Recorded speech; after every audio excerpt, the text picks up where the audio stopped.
Hello and welcome to Giant Mess, a super sloppy sports and entertainment podcast that's hosted by a giant mess. That's me, the Real Cinch Neal Lynch. I'm a former fourth-string college quarterback and mediocre middle relief pitcher who earned himself a film and media studies degree. I'm a single dad. I love to talk Giants football, Mets baseball, movies, and TV. Also like to mix in some life lessons and funny stories along the way.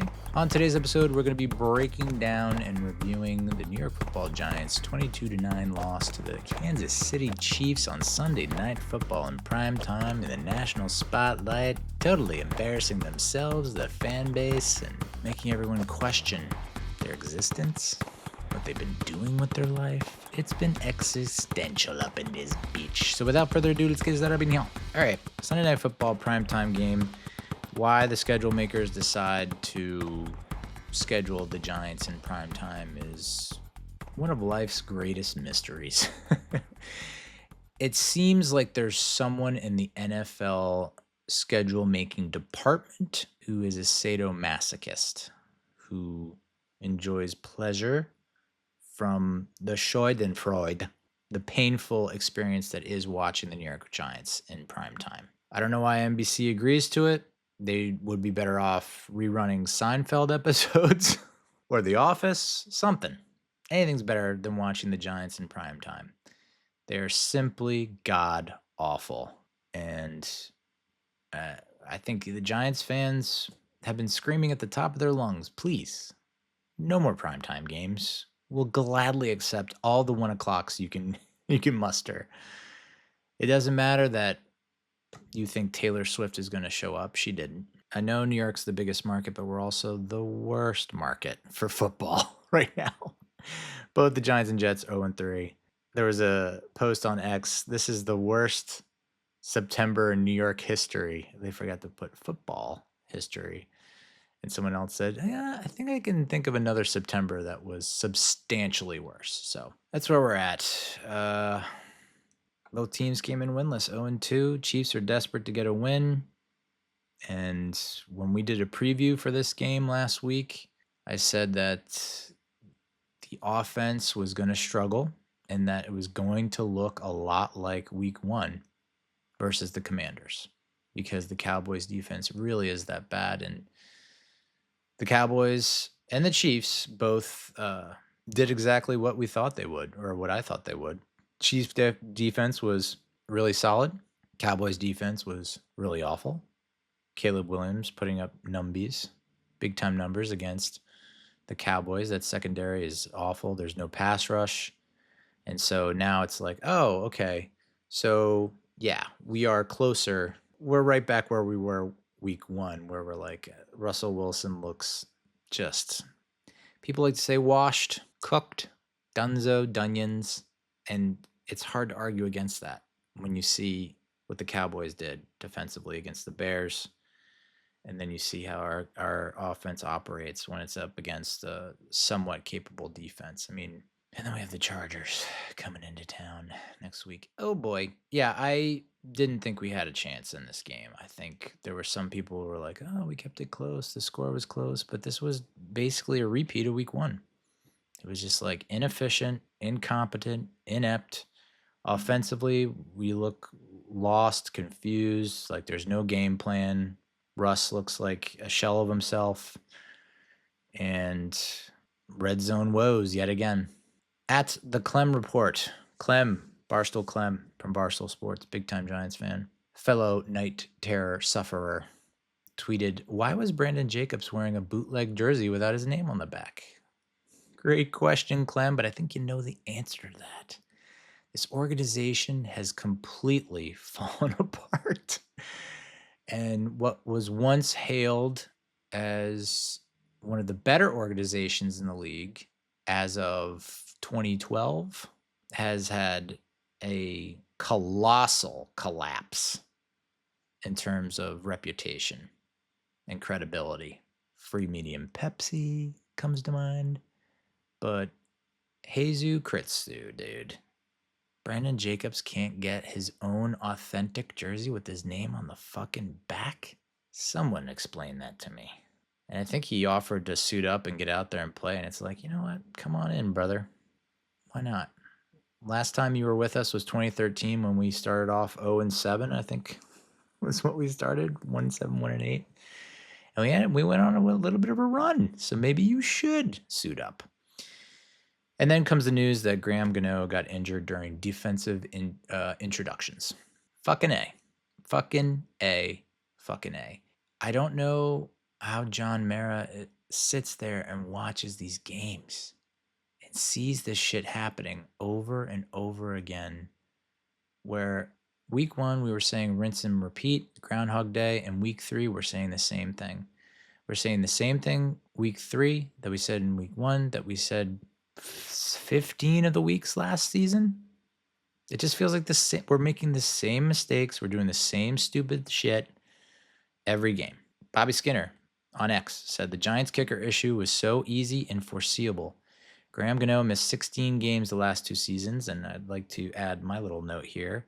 Joe Schoen saw that his kicker, Graham Gano, has missed 16 of 37 games. That's 43% of games over the past 2+ seasons due to injury, and thought, yeah, the 38-year-old's just going through a phase. Gano's only made 71% of his kicks the last 2 seasons.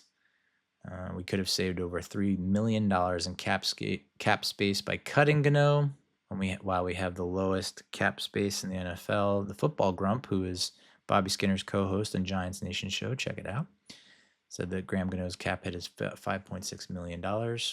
Why are we spending that much on a kicker who is 38 and getting hurt all the time and costing us games? For anyone who's like, we'll get rid of Daboll and keep Shane. Why? This goes back to last week, the week before. Are they not talking to each other? How do you go into the season with Gano as your starting kicker? I said this, I was surprised, but also not surprised by them not cutting Gano. Because it's like the easy no-brainer move is to cut Gano. Save some cap space. Use that for, what is coming down the pike during the season. You're going to need that money because injuries happen. You need to sign guys off waivers, off the street. And now you don't have that money because you have a 38-year-old kicker with a bum groin. So Bobby Skinner added the Giants had 2 7th-round picks to take a kicker. And Ryan Fitzgerald, who was selected, is the Panthers starting kicker. And I think he's been pretty much perfect through 3 weeks. Instead, the Giants didn't bring in any competition for Graham Gano to training camp, where he barely kicked, which got him to the season healthy, but he got him injured for the 3rd time in 3 seasons. Yeah. So you didn't really, Jude McElhaney, Rob McElhaney's long lost cousin. He's your international player, so he gets a free roster spot or some bullshit, and looked good in preseason for the most part. Is he as good as Gano when Gano is 100% healthy? No. And I guess that was ultimately the deciding factor. But is McElhaney, Jude? Hey, Jude. Is he going to get hurt? Probably not. Not as much as Gano has gotten hurt. So there's talk about bringing in Youngwon Koo, who was cut by the Falcons, who signed Parker Romo, who then went on to hit 5 field goals against the Vikings. And I think he kicked well again in week 3. So do you bring him in? I don't know. You can't move forward with Graham Gano. It's literally a crime. It's a misdemeanor felony of the highest order, 3rd degree, that Graham Gano is on this fucking team still. It just doesn't make sense. I don't know what this GM thinks. I don't know what this head coach thinks. I just don't know what they think. Why did you think that Gano was going to make it? Why? It's just, I know people want to see fans lose their shit and go on like rants and yell and rave, but like I've been through that. We're past that now. Giants fans, I'm sure there are a bunch of angry Giants fans now, but it's like, as most Giants fans have said that I've come across, it's like we're numb.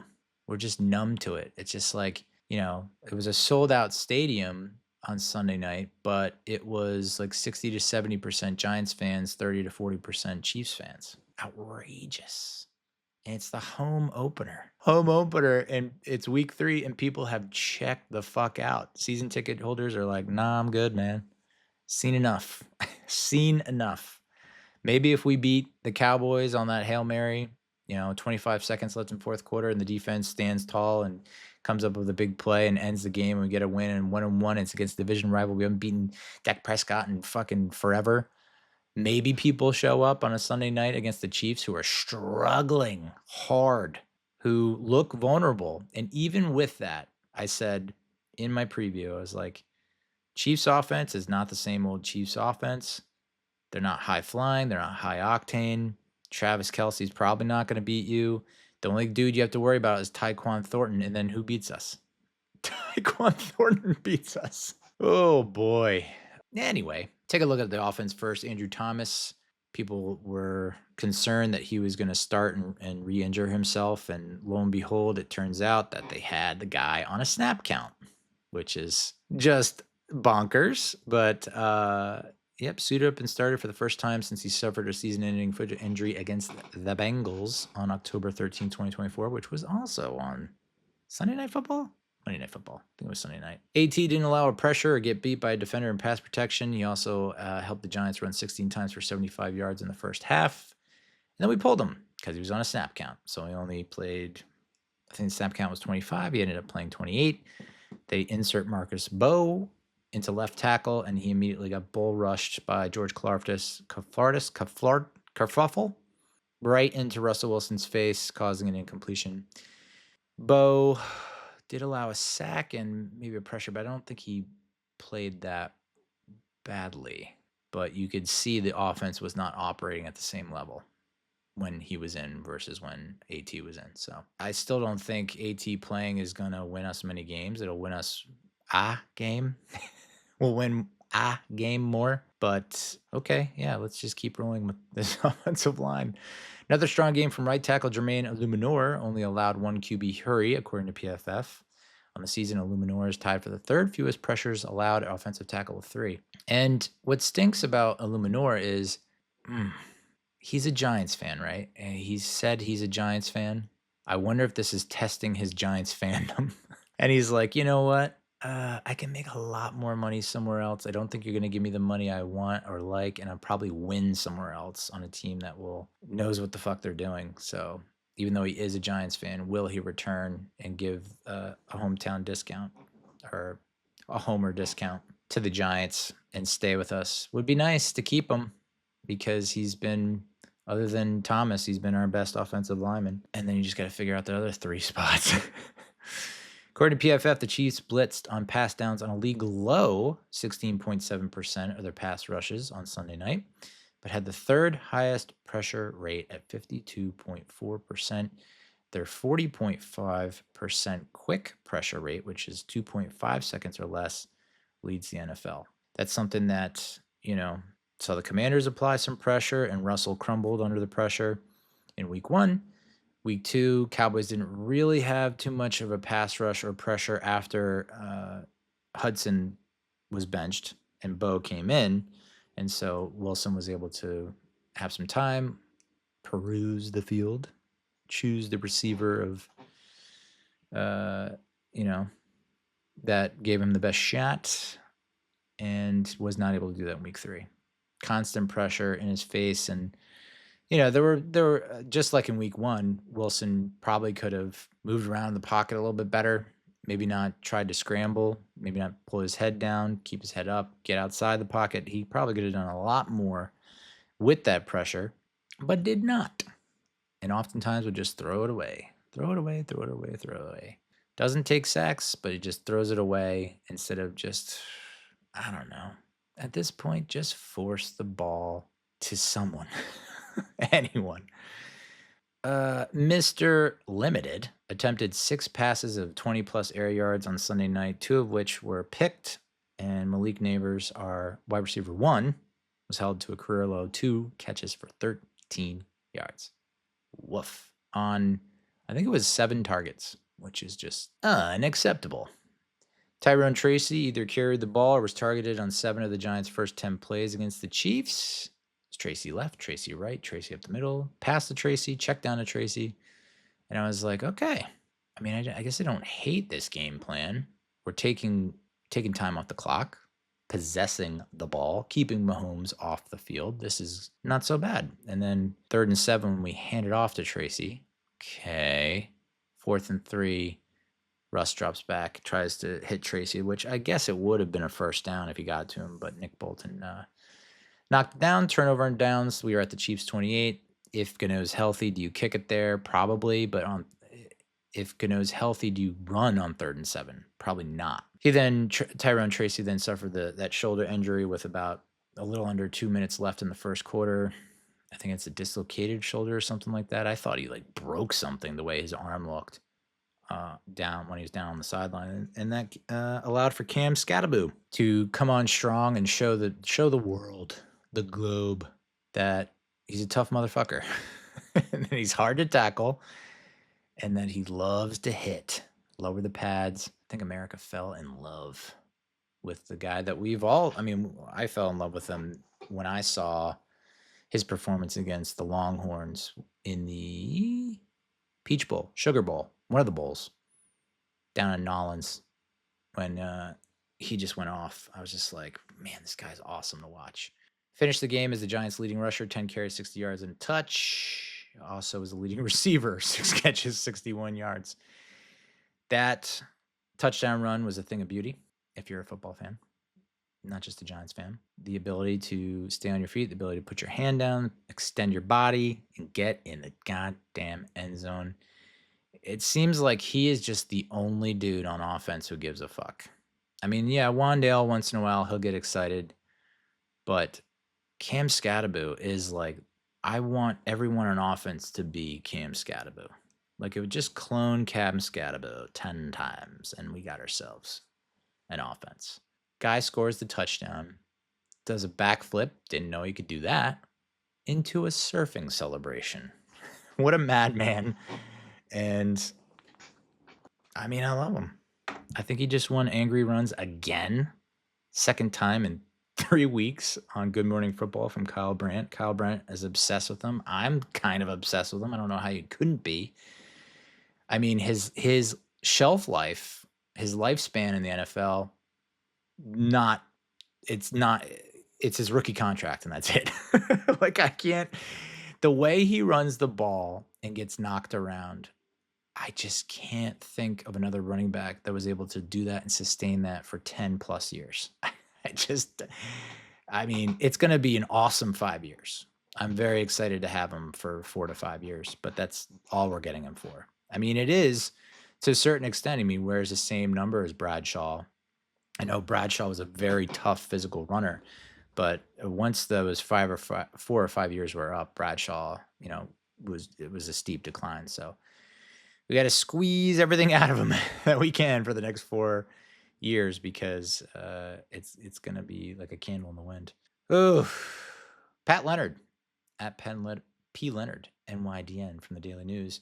So the Giants offense ran 15 plays in the first quarter and did not target Malik Neighbors once in the game. Jordan Renan said Malik Neighbors just caught his first pass with 14:35 remaining in the fourth quarter. And this was a major condemnation on Mike Kafka and Brian Daboll.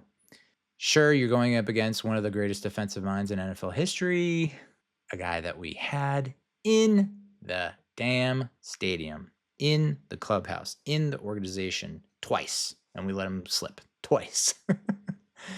Steve Spagnuolo had him for the 2007 Super Bowl run. He becomes the Rams head coach. That doesn't pan out. He comes back as defensive coordinator, and then we let him go yet again. And he's been with the Chiefs, and the Chiefs defense has just gotten better and better and better. And yeah, just ugh. So why anyone thought that Mike Kafka and Brian Daboll were going to outfox Spags? Come on. Puff, puff, pass, my guy. You high. Okay, so coverage, they showed it throughout the broadcast, what was happening to Neighbors. First of all, a lot of the clips that they showed, Neighbors was running really just lackluster, boring routes. There's no triple move, there's no double move, there's no start stop. How excited did you get when we drafted him and they showed his highlights? When they showed his highlights, all I could see is a guy that could stop and start on a dime. I mean, this guy was just incredible to watch in terms of his body contortion, his ability to change direction very quickly. And the routes that they were showing him run during that clip package where it's like, oh, they can't get him the ball, but it's because of the coverage. And it's like, yeah, but these routes also, the way they're schemed and called, stink. Like, this guy is athletic as fuck, and you're just not using that athleticism at all. Just like, hey, let's have a little crosser route where you think if they got a linebacker sitting back, you got a safety coming up, they're sandwiching him. It's just the patterns and the routes that he was running were just uninspiring. Just like the whole team is uninspiring, other than Cam Skattebo. I think you can say that Brian Burns is someone that is fun to watch. Kayvon's been better than expected. I like watching Carter, although he has some, he has at least one or two plays per game where it's like, God damn, make the tackle. But Neighbors is supposed to be the guy that you can just, they're not dialing up anything that's creative with him at all. At all. And so it's the fact that you weren't able to get him the ball in the first quarter, second quarter, third quarter. That's like insanity. That's just like, you can't figure out a way to get the ball in his hands. Just add it to the list, dude. The ever-growing list. Lawrence Tynes. Remember him? The other LT. A professional football team that cannot scheme up a single play to their number one receiver until the fourth quarter is coaching in malpractice and incompetence. Yeah, brother. One of the few Giants that really has no filter and really spills it raw out there, putting it out there, speaks his mind. There's been a lot of criticism of some of the other former Giants that are, officially employees of the Giants now, Sean O'Hara, Carl Banks, about how they're continue to defend this team and say they're getting better and improving when the record would indicate otherwise. But I still think that those Giants greats, Giants legends feel strongly that the team's not where they need to be, but they just, we're playing poorly. We're a bad team. And it's like, okay, you're better than 2024 when we won 3 games. So what, you're 4-13? It's like, you're not a hell of a lot better, that's for sure. Will at 27 on X said, know your personnel. In what world is Wan'Dale Robinson making a contested catch 30 yards downfield in double coverage? Yeah, they tried to replicate what they did against Dallas, but, just because you run it doesn't mean it's going to work. You still have to make the read and make the right decision and make the right throw. And Russ didn't do that. So, it seemed like he thought, oh, I'm just going to shoot moon balls like I did against Dallas and everything will work out. And it's like, well, there's like 2 to 3 guys back there every time you're throwing them. Your receivers are not getting behind the secondary because they watched the tape. They watched the film of the Dallas game and said, don't let these guys get behind you. And so there was like 2, double, triple coverage on most of the deep routes. So Russ just, winging a prayer, cross your fingers. That was his game plan. Lawrence Tynes chimed in again. I think the drive, there was a couple of drives where it's like, I don't know how you can justify keeping Russell Wilson in the game, not much less as the starter for the rest of the season. 1st and goal from the 5, after you make a good throw to Wan'Dale down the middle, pick a big chunk play, gets you down to the Chiefs 4 or 5 yard line. You throw the ball away 3 times, and there's a quarterback draw on like 2nd and goal from the 14 after you had an intentional grounding. Why would you call that? And if they didn't call it, Russ, why would you think that you could run and make that decision when it's 2nd and goal, my guy, from the 14? Connor Hughes from SNY said the Giants just called a quarterback draw on 2nd and goal from the 14. Yeah. Either someone called it, which is unreasonable. It's not within reason. That is a criminally delusional play call. That it's getting to the point now where they are some people are like, what are they thinking? It's like, I think they're thinking too much. I think they're overthinking. They're really trying to out-strategize and out-chess Steve Spagnuolo. And it's like, don't try and do that. Every time that you guys have tried to get clever or cute, you have failed miserably. Run the plays that work. If a play works, run it again. If a play works, run it again. Don't try and outthink yourself and the opponent. Don't try and get too crazy with the strategy. Like, they know that we're not going to run a quarterback draw from the 14 on second and goal, so we're going to run a quarterback draw from it's like, go back to what was working. What happened to the offense that we had in 2022?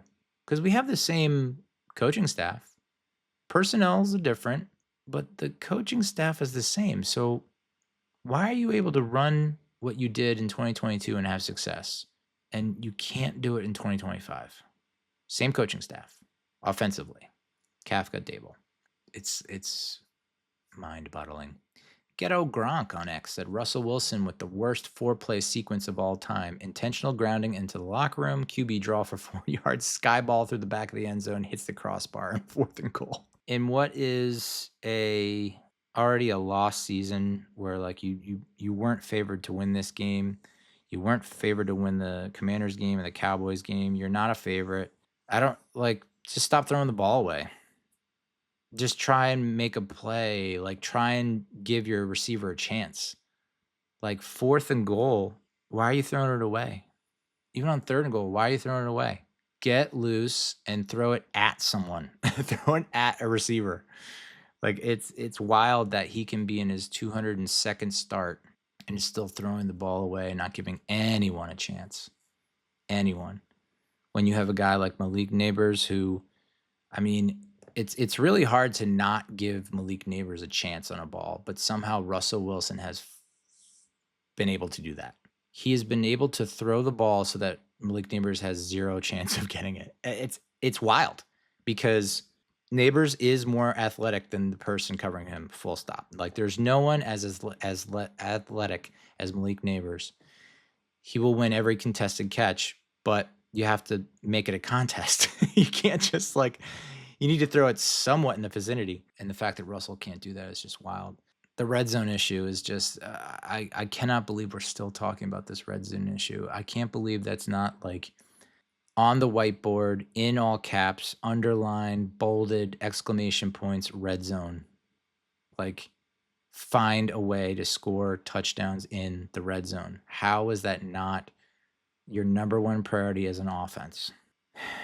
The second interception that was towards the end of the first half leads to 3 Chiefs points. They go up 9-6. It's like, those are points that they should not have had, but that's on Russ for just chucking it up into the back of the end zone. There are some people saying that Malik could have made a better effort, and it's like, if Russ puts that ball where he's supposed to put it, which is aiming for the pylon, not hitting the pylon, but towards the pylon, Malik probably has a chance to at least, jump and catch it, although I think the defender would probably have pushed him out. But yeah, just not reading the defense well, not making good throws, similar to what was happening in week 1, where it's just the times where he did have players open, receivers open, he's not throwing the ball accurately and not giving his receiver a chance.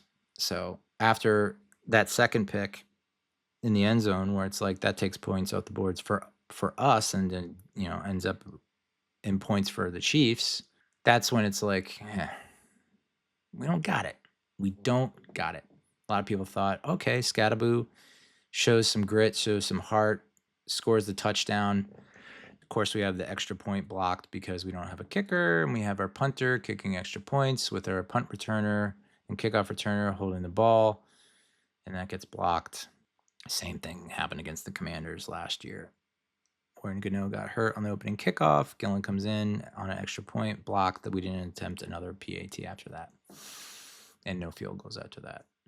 This one's a little bit different because we got down to the 5 or something like that, the 10, and we felt comfortable enough trotting out gimpy-ass Graham Gano He was like hobbling and limping and, bent over in pain, double over in pain after he kicked that field goal. Ugh. Why did you think that Jamie Gillen was going to hit that field goal? Why didn't you go for two? Why? So after that second interception by Wilson, you had the MetLife crowd chanting, "We want Dart." Holy macaroni, dude. Giants Daily said, just to explain what Brian Daboll just did, the Giants have a Jackson Dart package. There's mainly an RPO Wildcat package. They do this because it works better with Dart than Wilson, which, okay, I get it. It makes sense. Dart can run better than Wilson at this point in their respective careers. They ran back-to-back plays with the Dart package, got positive yards. I think it was a first down they got where he hands it to Cam Skattebo. He rushes for like 9 yards. They get a first down. Second, the first down, ensuing first down, Dart hands it off to Skattebo again. He gets like 3 yards or something like that. Not as good. And then they take Dart out. And they put in Russell Wilson. And they run the same RPO package. And he loses the yard. Why'd you do that? That play was working with Jackson Dart. You have that package because you don't think it works with Wilson. So you thought when Wilson comes back, the other team thinks that you're not going to run the RPO, so you run the RPO. It's just like you are like, for a genius, you're pretty friggin' dumb. Stop trying to outsmart other coaches. You're not smarter than other coaches, dude. The both of y'all, not smarter than other coaches. You're just not. You haven't been for 4 seasons now.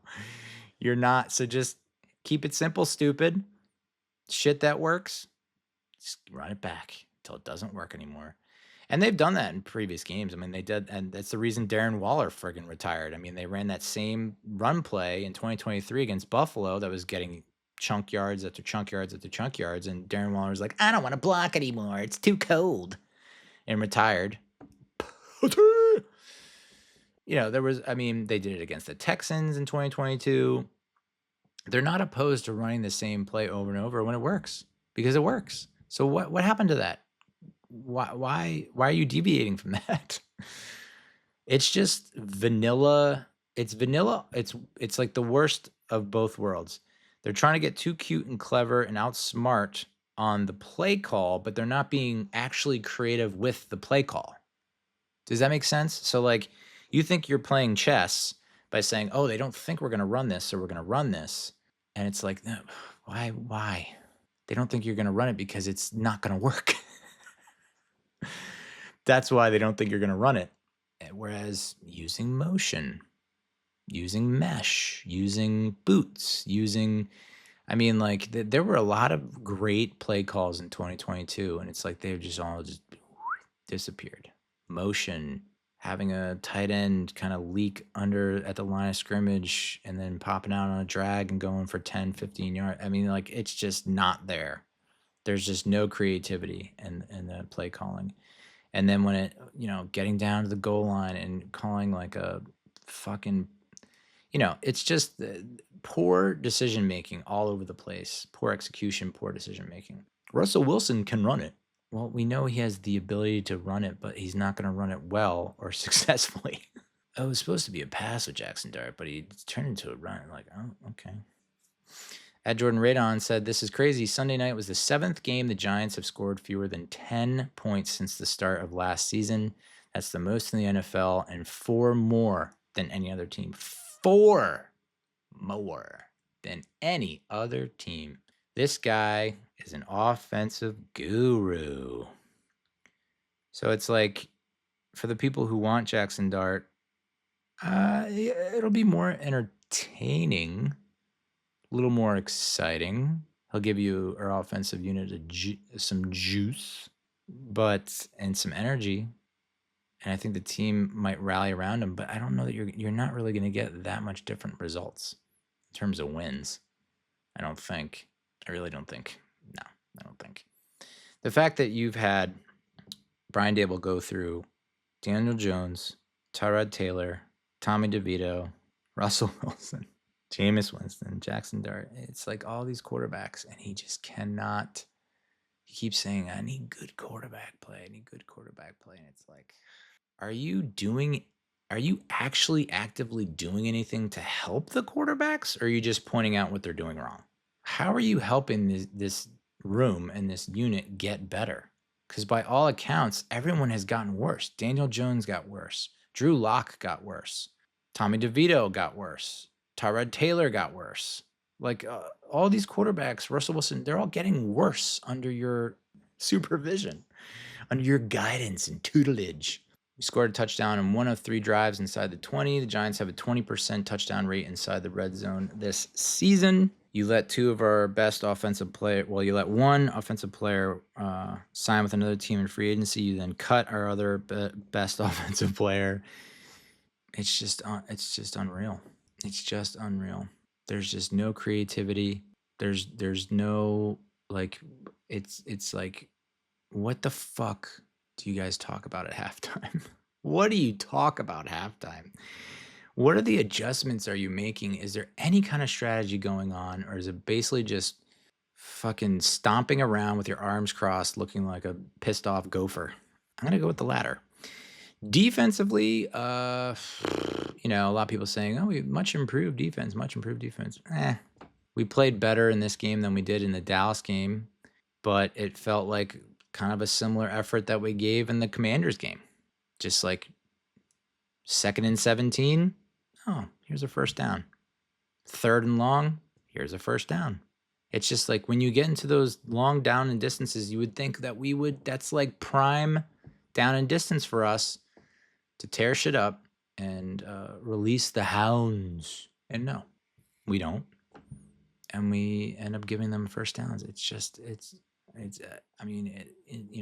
point at the coach, you point at the players, like the players making bonehead moves and getting penalized, undisciplined, which has been a staple of the Brian Daboll era. Undisciplined. We went from Joe Judge, who is like a real hardhead when it comes to that kind of stuff, being real strict and severe. You got to run laps, you got to bite the ball, to the complete opposite of the spectrum, who it's like, Daboll, what does Daboll do? I mean, does he punish people? Does he discipline people? He punishes the wrong people. He disciplines the wrong people. Like, how are you correcting? How are you adjusting? How are you teaching? And he's just not, dude. And if you are, the message is not received. So, defensive unit held Patrick Mahomes-led Chiefs to 306 total yards of offense, 4.6 yards per play, and 3.8 yards per carry, all of which were improvements from last week versus Dallas. Yeah, but here's the thing. This Chiefs offense is just not the Chiefs offense that we keep thinking they are. They were not that high-powered last season. I mean, you look back at the Chiefs last season, it was like they were getting super lucky and fortunate towards the end of games, and it was largely because of their defense. And then Mahomes making some crazy plays towards the end. It was not like from start to finish they're dominating.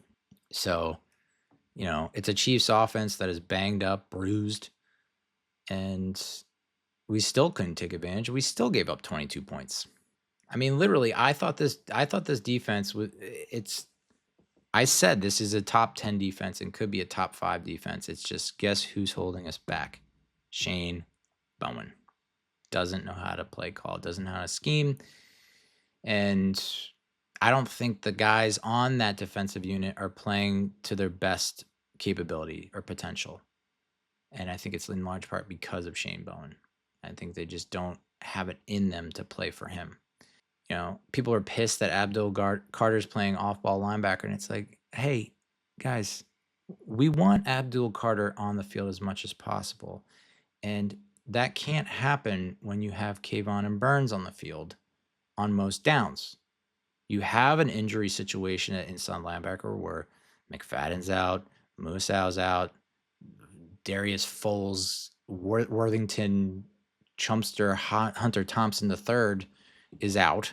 Swayze Bozeman is called up from the practice squad and smells. So it's like, yes, I would much rather have Abdul Carter playing next to Bobby Okereke on most downs. And he played off-ball linebacker in college, dude. So, like, what is the beef here? He's going to make your defense better when he's on the field. He had 4 tackles, 3 solo, including 1 for a loss. That one tackle he had for loss was pretty cool. Was able to shoot the gap, get past the center guard, the A-gap, and make a big stop. which was awesome. And he did get a quarterback hit. Of course, there was that one play where Mahomes is scrambling and goes left, eludes pass rusher, goes to the right, and Carter gets like stiff-armed or something and is unable to make this tackle. And that's when Mahomes chucks it downfield. And there's a DPI, pass interference on the defense. And of course, that sets up the Chiefs for a scoring opportunity. So, is Carter's done some impressive things. He's looked good. But again, we were like, is he going to be like Kayvon 2.0, where it's like he's good, but he's not great? He's not exactly Micah Parsons, even though we want him to be Micah Parsons. We'll have to see. I just don't think he's going to be able to reach the level that we want him to with Shane Bowen as the defensive coordinator. I'm telling you, this defensive coordinator is holding his players hostage. He's holding them back from reaching their best selves, Brian Burns got his 4th sack in 3 games. He had 6 tackles, 5 solo, 1 tackle for loss, 2 passes defended, and 2 quarterback hits. PFF had him down for 6 total pressures this week, which gives him 13 on the season. Kayvon Thibodeau is right behind Burns with 12 pressures on the year. He also had 2 quarterback hits to go with 4 pressures. So, again, Kayvon's in that he's kind of in that space now where it's like he's looking better. He's passing the eye test and he's putting up numbers, but is he altering the game? It almost feels like he's like Leonard Williams in a lot of ways. Like Leonard Williams had some good numbers, but in terms of changing the game, you look at 2022, Kayvon ends the Ravens game. 22-2 against the Commanders. He's wreaking havoc. Like and I understand you're not going to get that every game, but it's like, would be nice to have that a little more frequently. The pass rush generated pressure on 29.3% of Mahomes dropbacks, which was a new season high allowed for the Kansas City offense. Giants, 8 sacks in the season, are tied for the 9th most in the league through 3 games. So, yeah, we threw Mahomes off. He had 2. We're talking about people that have watched the game, every game, a lot of football over multiple decades, 4 or 5 decades, 6 decades, who have all said to a T, they have never seen a quarterback throw the ball backwards twice, the same quarterback throw the ball backwards twice in the same game and recover the ball twice. And of course that comes against the Giants. Of course it does.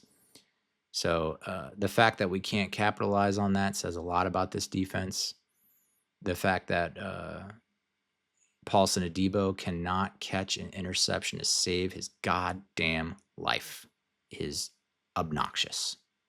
Just every time you drop an interception, you know how there are incentives? You should get money taken away every time you drop an interception. And those are 2 situations where it's like it would have changed, at the time you're like, oh man, so close. But then you look at what happened after and you're like, yep, that's typically what happens. Anytime you flub a turnover, the offense usually takes advantage of it. And the Chiefs did, I think, both times.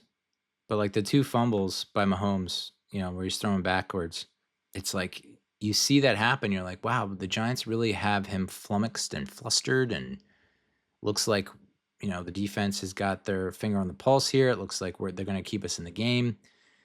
And then, Dane Belton has a shot at the ball, tries to scoop and score. He gets knocked off by a Chiefs player. Bobby Okereke has a chance to scoop and score. He picks it up, and Mahomes immediately strips him and takes the ball away.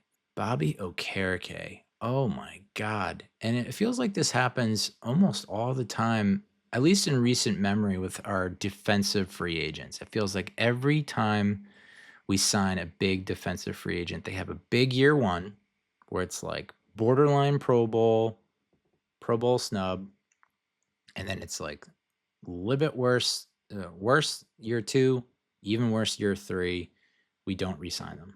It happened with Olivier Vernon. It happened with Snacks. It happened with Bradbury. It happened with the linebacker that we signed. It happened with Jonas Jenkins. It's just like it always happens with these free agents. It's just wild. And maybe that's just a common occurrence amongst all free agents. They always have a good year 1, and then it's a significant drop off there. But Not if you're Xavier McKinney.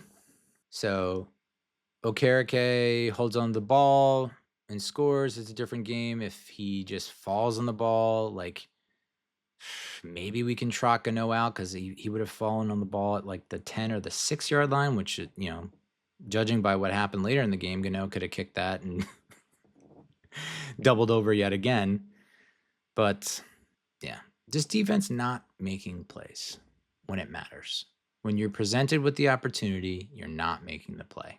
When you're presented with a turnover opportunity, you're not securing the turnover. The game is different if you get the turnover. That's one of the things that we were able to do in 2022 is get the turnover. Julian Love, another guy we let walk, was a guy that would always find the ball, always getting the pick, always getting the fumble recovery. Okereke, even then, not in 2022, but in 2023, punching the ball out, intercepting the ball. It's just, the defense is not getting turnovers. They're not getting takeaways, and it's not like they haven't had opportunities. They have. So it's not, okay, it's not all on Shane Bowen. A lot of it is, but I also think, why isn't this team getting the takeaways and the turnovers? Because they don't have the mindset, they don't have the mentality, the psychology, the headspace to be aggressive, to be assertive, to take the ball away. That's not within them right now. They don't have that attitude that a lot of great defenses is. The Legion of Boom, dude. Steel Curtain, the Big Blue Wrecking Crew. This defense is not any of those. Not even close. Jesus Christ. I was old enough, born in 80, was in my teens for most of the 90s, watched a lot of bad offense in the 90s, from 95 to 98. There was like 3 or 4 seasons where it was like, this is a bad offense. But our defense kept us in every game. We had one of the best defenses for majority of the 90s. I think there was only 2 or 3 seasons where in the 90s our defense was not top 10. And it was got off to the quarterback and created turnovers. And we just cannot do that. It's like it's great that we're creating pressures. It's great that we're creating hits. It's great that we're getting sacks. Love all that stuff. But we're not reaping the rewards. Like, what are the results here? And I guess you could point to, well, if we had the good offense, we would have won in week 1. If we had a good offense, capable offense, we would have won in week with that kind of defensive performance. But I don't know. When you get your hands on the ball, Drew Phillips had a really shitty game. Was actually benched. Proud poor he was playing. He was penalized on 2 consecutive plays, illegal contact, 53-yard pass interference to set up a field goal. He gave up the long pass to Tyquan Thornton in the 4th quarter to set up the touchdown. It's just, and we had some pretty high hopes and expectations for Phillips. We thought, okay, this is like, he could take the next step and be a Pro Bowler this year. And it's like, a lot of people saying he's the second coming of Darnay Holmes. So hopefully he's able to course correct. But yet again, did Javon Holland make a play? You know what I'm saying? That's a big free agent signing that no one is talking about. Did Tyler Newman make a play? That was the best safety in the draft in 2024. Is he making any plays? Okereke is just, it feels like he's just, I don't know what's going on with him. He just cannot make a play. Dexter Lawrence has this elbow issue that apparently it's going to be an issue the whole year. And, he saw reduced snaps against the Chiefs. I think he only played like 65% of snaps. He looks frustrated. I think he's just pissed off. He's pissed off with his injury. He's pissed off at not winning. And he's not playing to the level that we are accustomed to, partly because of injury, partly because he's getting double and triple teamed. You would think when he's double teamed, that would free someone up along the defensive line to make a play, at least in the run game. The run game, the rush defense was better than it has been the past 2 weeks. Darius Alexander getting more snaps, which is good to see. Not that I didn't even know he was on the field when he was on the field. The offense was going to be a mixed bag this year. I didn't really have like tremendously high hopes. I just thought we would see more deep balls, which we did in week 2, but not so much in the other weeks. I thought we'd see more explosive plays or at least more attempts down the field. that hasn't really happened. But the defense is the unit that I was most excited for coming in the season because I thought, my God, look at the talent we have on that side of the ball, man. Much better than the offense, talent-wise, personnel-wise. And just through a mixture of poor strategy, poor scheming, and poor execution, we're a bottom 10 defense. I don't know how that happens. It's like if you could just magically have Steve Spagnuolo and Shane Bowen both pee in the same fountain, or maybe touch the same magical skull and just switch bodies. I would love to see what Steve Spagnuolo would do with this defense because I think they would be elite. I mean, team stats wise, it was pretty even across the board. Chiefs had 3 more first downs. We had more rushing yards, higher rushing average. Passing wise, not as great. Same amount of sacks on both sides. We did not cross 300 total yards, which is a bummer. Mahomes has the 2 fumbles, which we can't capitalize on. There were 2 passes that should have been intercepted by Mahomes. And yet, we have Russell just chucking it up and making a very catchable ball for the other team. Penalties were the same. 4th down conversions. Chiefs didn't even attempt one. We were 1 for 4. Time of possession was about the same. But the 3rd down conversions is really what drives me up a wall. You want to talk about defense and how good the defense is and how they're so improved? 8 for 15 on 3rd down conversions for the defense. 8 for 15. It's more than 50% of 3rd downs the Chiefs were able to convert. You're just not going to win games that way. And then you're not going to, and then combine that with the fact that we went 1 for 10 on offense on 3rd down. Good teams find ways to win. And that's why, as much as people are down on the Chiefs and saying they're going to miss the playoffs, this is the end, my friend. My only friend, the end. I still think the Chiefs have a great coach. Andy Reid is so good. They still have a great defensive coordinator, a good to great defense, and if they can just play average offense and just not make mistakes and I guess get lucky. They can make 4 mistakes and not have to pay for any one of them. They made 4 huge mistakes in this fucking game, and we could not capitalize. They were handing us the game, and that's the difference between the Chiefs and the Giants.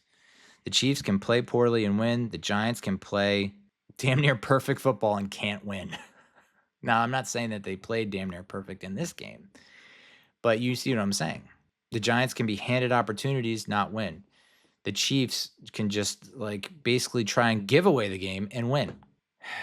Bucker missing a field goal, missing an extra point. I mean, just keeping us around in this game.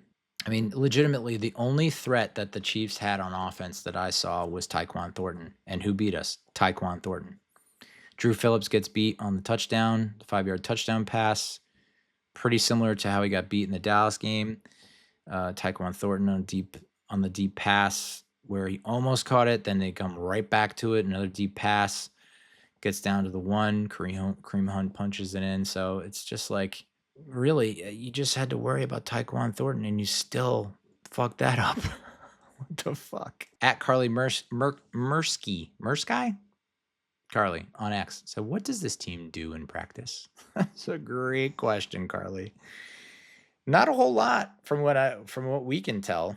I mean, they say they have great practices. They say they have good practices, but how are you defining good? What do you mean by it's a good practice? What do you mean by that? Jim Aiello at Jim Aiello on X said, Daniel Jones and the Colts have now scored 103 points in their first 3 games. No Indianapolis-era Colts team has ever done that. 3 Peyton Manning teams got to 100, but never eclipsed 101. I mean, you had to know that would happen. I got to find that clip because I vividly remember talking about this after the Panthers game last year. When we're like, that's it for Jones. And then when they announced that he was demoted to 4th string, was practice squad safety, and then they asked for his release, I said, you know exactly what's going to happen now. He's 27. That's the age when quarterbacks are in their prime. They peak. That's when they enter that next level. So with Mayfield and Darno, and I got to find that clip because I called it, man. freaking called it. He just needed a better environment. It's just and that's what everyone has said, from Pat Leonard to Jordan Raynon to the Believe podcast with Carl Banks and Bob Papa to Big Blue Banter with Dan Schneider and Nick Filato, and basically every Giants content creator and podcast that's been talking about this. It's just like, it's the environment, man. The environment sucks. It just stinks. John Mara said we don't want to ruin Daniel Jones, and you did. He called it. We ruined Daniel Jones for us, and Kevin O'Connell decided to take him in out of the cold rain, provide him some nurturing care, gave him a warm blanket and a bowl of soup, and said, "Hey, Daniel, it's okay, man. They can't hurt you anymore." And then he said, "Now you go be free. You go to my friend Shane Steichen. He'll treat you right." And sure enough, Steichen has. Oh my God. I legitimately watch Colts. I've watched every week of Colts highlights, specifically to watch Daniel Jones, to just watch him operate at a level that we have seen with the Giants. It was not a lot, but it was like Washington game rookie year, second half Cardinals 2023, it's the Vikings playoff game. Like, we've seen him pull off these kind of games. It's happened maybe once a season with the Giants, maybe twice a season with the Giants. He's now done it 3 weeks in a row with the Colts. Now, again, he's playing in the AFC South, a really shitty division, where it's like you're going up against the Titans, who are Del Grosso, and the Dolphins, who were abominable. Broncos step up, not exactly the Broncos of old on defense, but and then Clem from Barstool at halftime of the Giants-Chiefs game, they go to the studio where our old OC is hanging out and acting a fool, Jason Garrett. He says, listening to Jason Garrett give Daniel Jones love at halftime after sabotaging his career for years was the cherry on this shit Sunday of a first half. It's true, man.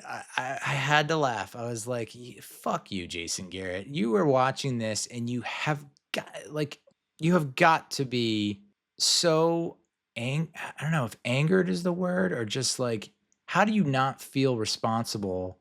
Like, you see what he can do and you didn't do it. And you're standing there with your freaking shit-eating grin, being like, "Oh,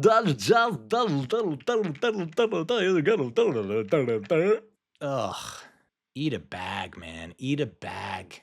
Sheil Kapadia. Definitely mispronounced that.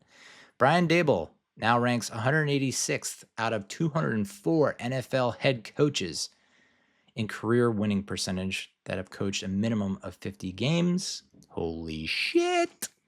The Giants brought back 10 of 11 starters on offense, same head coach, same GM from last year's 3-14 team. They've now lost 17 of the last 20 games. Ew. Is that bad? Is that bad? Yeah, I think that's bad. It makes it really picture any Giants fan, anyone, even the guys who were saying he got his guy. You got to let him play his guy.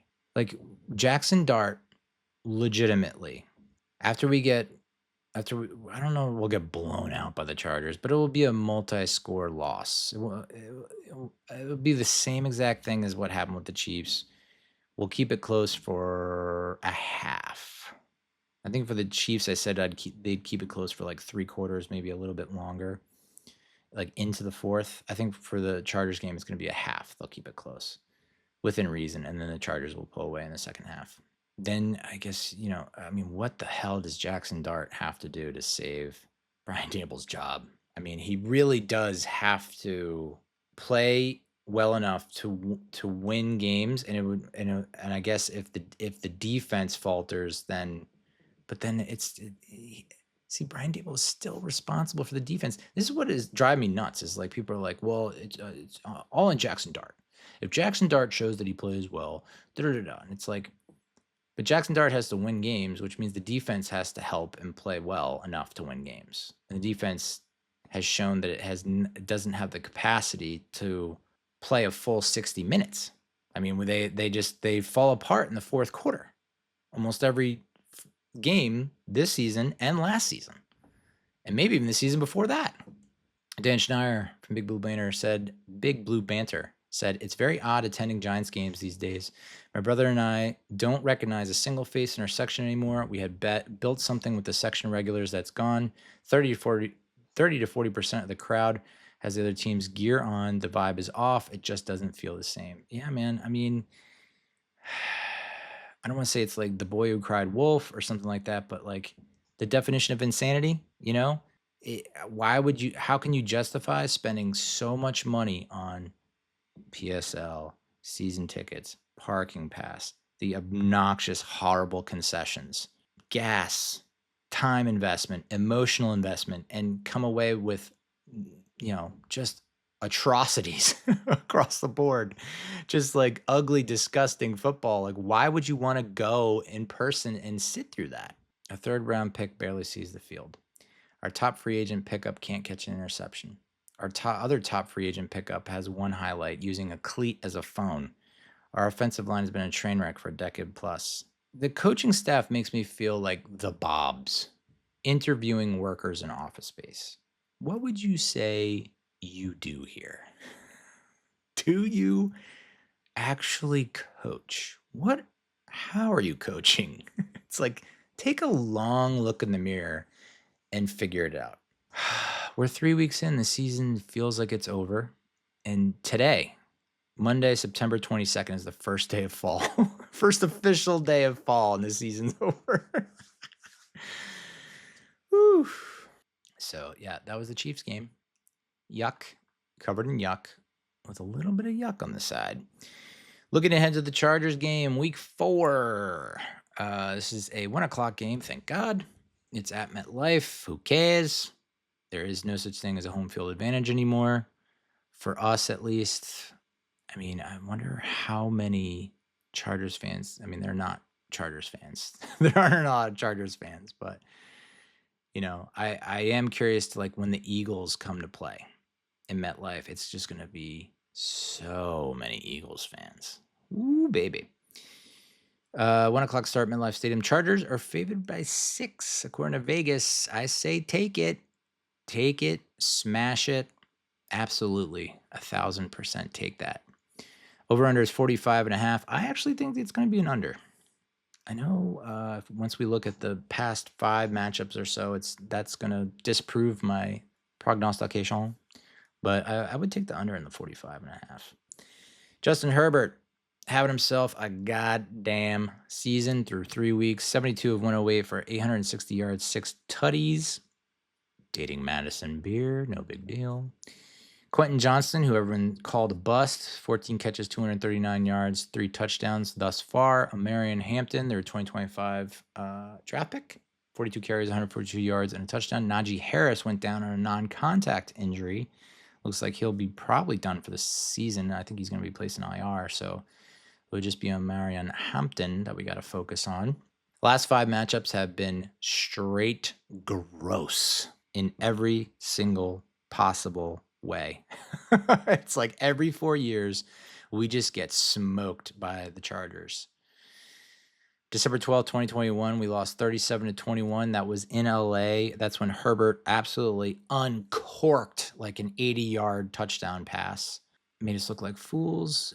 There is an alternate universe, an alternate timeline, not this dark one that we're in right now, which is getting darker by the goddamn second, where Herbert decides to come out for the draft, and we select him in 2019 instead of Daniel Jones. And then who knows what happens from there, my guy. My God.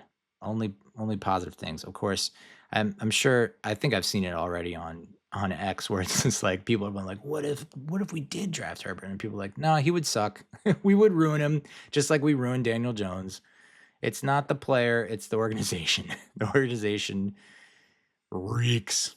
October 8th, 2017, we lost 27-22. That's when our entire wide receiving core perished on the field.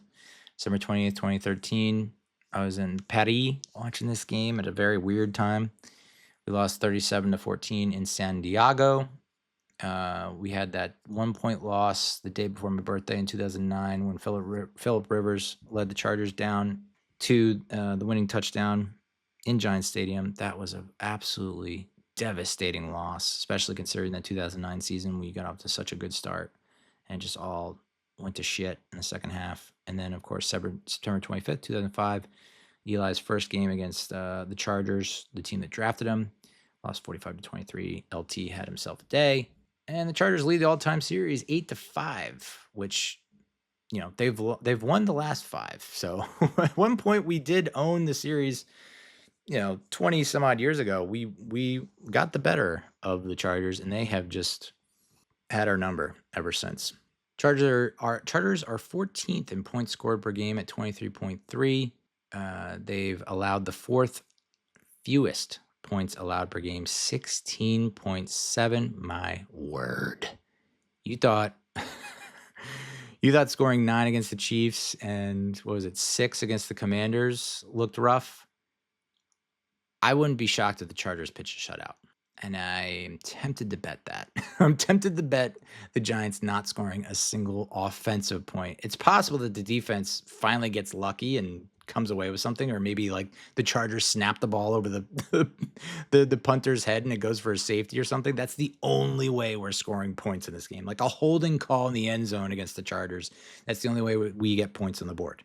Offensively, we are not scoring any points. Maybe we get a special team score, like a kick return, punt return, just something, but it's not going to come from the offense, I'll tell you that much. They have the second most passing yards per game, 270 yards per game. I think that they're just going to throw and throw and throw, and we do not have the secondary, man. We do not have the secondary to keep the ball in front of us. I'm picturing multiple deep shots, multiple gashers, multiple explosive chunk plays all over the place. Weirdly enough, they're 24th in rushing yards per game, 92 yards a game. Interestingly enough, and maybe that's because their pass game is so successful, so why run? But you go back to Jim Harbaugh's first year last season, and it was like run the ball, ground and pound. And that's how they were able to win games. This year, it's all on Herbert's arm, and he has come through big time. Defensive passing yards allowed per game, 9th, 182 passing yards per game. Now I'm recording this Monday night after the Monday Night Football game. Lions beat the Ravens. If Dart is named the starter from the get, what a first game to play against the Chargers defense that is going to shred him. So I don't know that's the biggest confidence boost for a rookie in their first start, but maybe he comes out and surprises us. If Russell Wilson starts, I don't see him making it through the whole game. I really don't. If he struggled that much against the Commanders and the Chiefs and now it's the Chargers, I do not see him making it the full game, full 4 quarters. So my guess is you will see Jackson Dart either start or you will see extended. It won't be a package with 2 or 3 plays. You'll see him for multiple drives in this game. And then defensive rushing yards per game, they're 9th as well. So I think any success we had against the Chiefs, I don't think you're going to see that. I think you're going to see a lot of Cam Skattebo trying to find some kind of daylight, and there's just nothing. And it's going to be a lot of 1 yard, 2 yard, -1 yard. And my guess is we'll abandon the run by the second quarter or maybe start of the second half. We just don't run the ball for the rest of the game. Unless Dart comes in and they figure they somehow get that RPO to work. That's the only thing that I can see having any kind of chance. I mean, we're next to last in rushing yards per game, and we're 28th in defensive passing yards per game, which is really, I can't believe. I don't believe it. I don't believe it.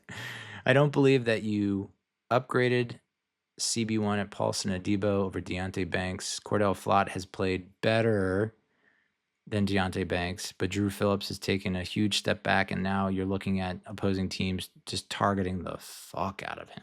Like, that's all they target anymore is Drew Phillips, because they know that he's going to hold or get illegal contact, pass interference.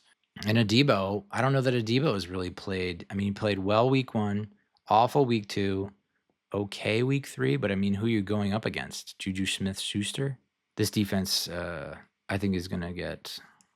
So I think I'm leaning very close to a shutout, and I'm thinking that the Chargers offense will put up like a cool 28, something like that, 24, 28, maybe 31.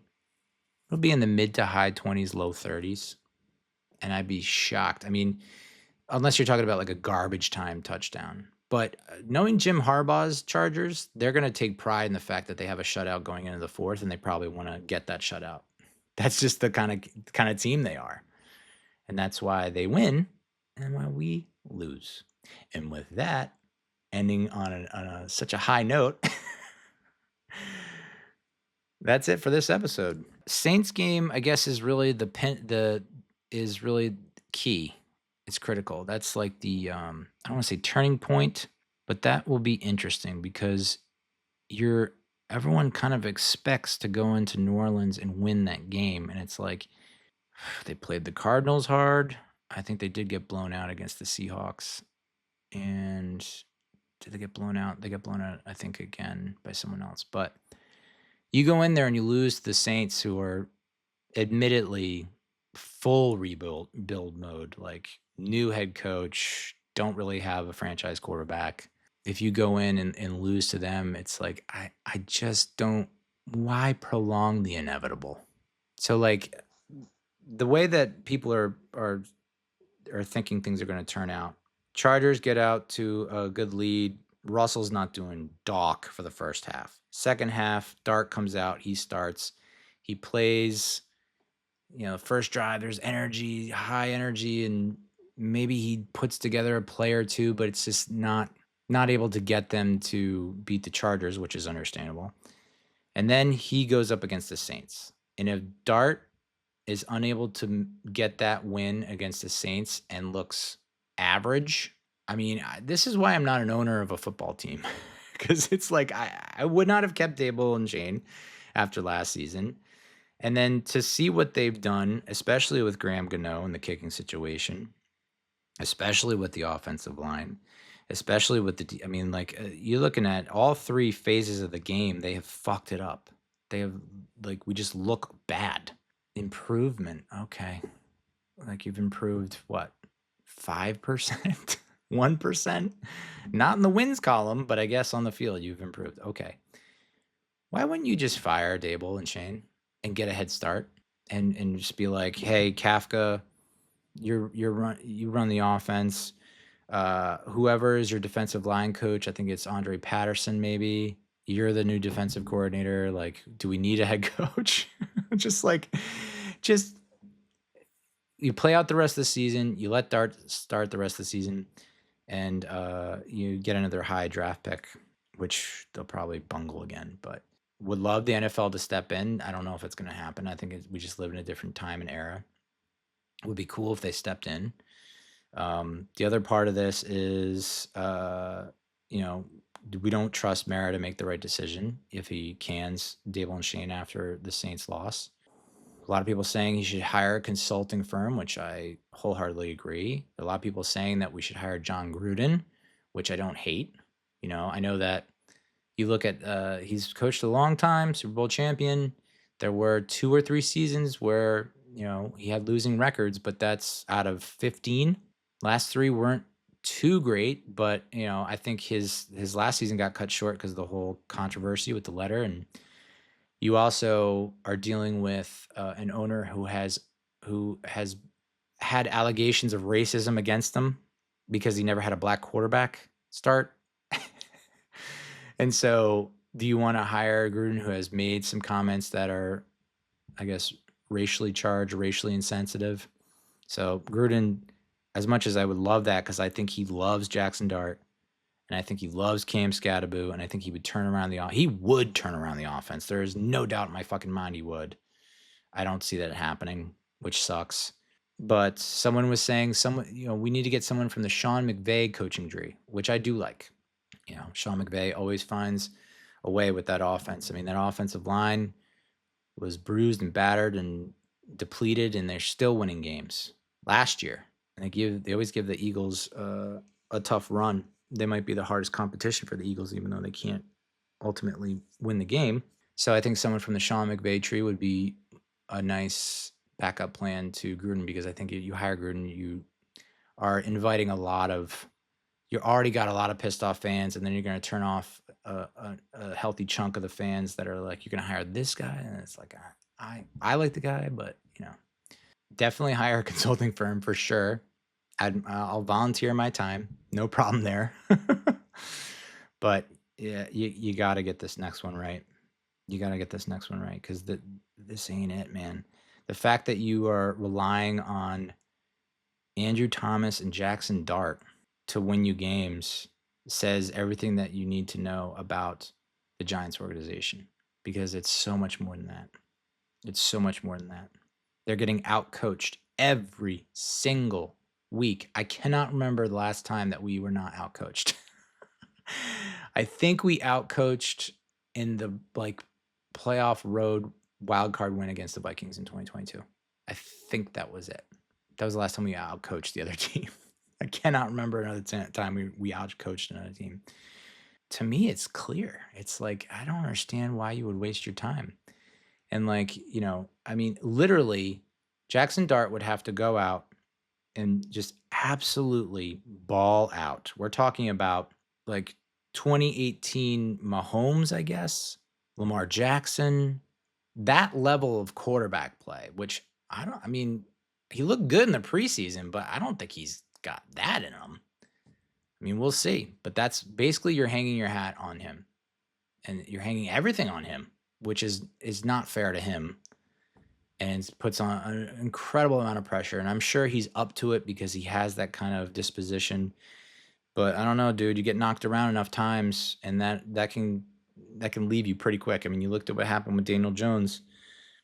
Once his protection did not give him a chance to even scramble or move around the pocket, and he lost all confidence, especially after he got his neck broken. So honestly, I say give Winston a chance. Ideally for me, if I'm the coach, I see Wilson struggle in the first half. He's not doing anything. Second half, I put in Winston.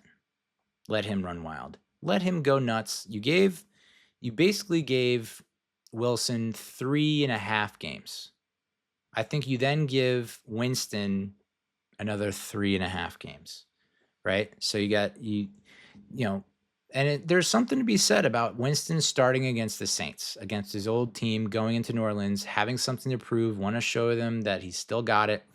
I honestly think that's the right move. Have Winston start against the Saints. You come out with a win. People are feeling good. You have to go up against the Eagles, Broncos, Eagles. Let Winston get nuts. Winston had a unbelievable game against the Broncos last year. I think it was in the snow, where he's just tossing the ball all over the place, putting up record numbers. Obviously had a bunch of crazy interceptions, but had a bunch of crazy touchdowns too. I say let Winston play against the Saints, play against the Eagles, Broncos, Eagles.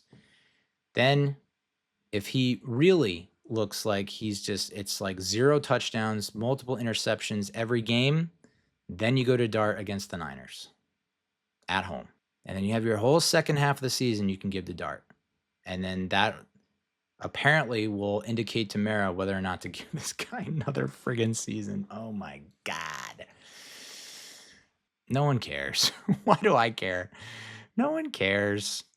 It's just like that was a home opener, and it felt like a preseason game. Just like, I don't like the body. The only person that looked who was fired up was Brandon Jacobs in pregame, and Cam Skattebo. Those are the only 2 players that looked fired up and looked like they were excited to play football. Jesus, there's the clip of Daboll trying to have a press conference where he's being all glum and like, not good enough, not good enough. And you just hear Cam Skattebo howling in the background, like yelling and screaming, and he's just so fired up to be in the building. Can we bottle that and just inject it into every single player on this roster? If we can all have that kind of mentality going into a game, we'd be unstoppable. If we were all clone Cam Skattebo, not 10 times, 52 times. Have him kick, have him punt. I'd much rather see 53 Cam Skattebos on the field than what we're watching right now. My God. Ugh. I mean, does anyone really grasp what the hell it would take? It would take a monumental shift, a seismic shift, sea change for this team for Daboll to keep his job and for Schoen to keep his job. I don't understand why we think that Schoen should stay and Schoen's giving you the personnel and you can't. Schoen has made so Schoen might be making. He's still not making enough good decisions. Colts, Eagles, Super Bowl. Oh my God. Kill me. I mean, obviously I'm rooting for DJ in that situation, but if I guess John Mara, does he have to legally talk to the press? Because if he does talk to the press, that is going to be an all-timer. All-timer. Can't wait. All right. That's enough. That's enough. Hey, thank you for listening. Thank you for watching. Up next will be the Metros. I want to talk about collapses. 6 games left. Tied with the Reds, who own the tiebreaker. We have a losing record against teams under 500. We're playing the friggin' Cubs and Marlins. The Marlins are shifting around their pitching rotation so that they can line up their aces against us in the last 3 games because they want to spoil our season. And they absolutely 1,000% will.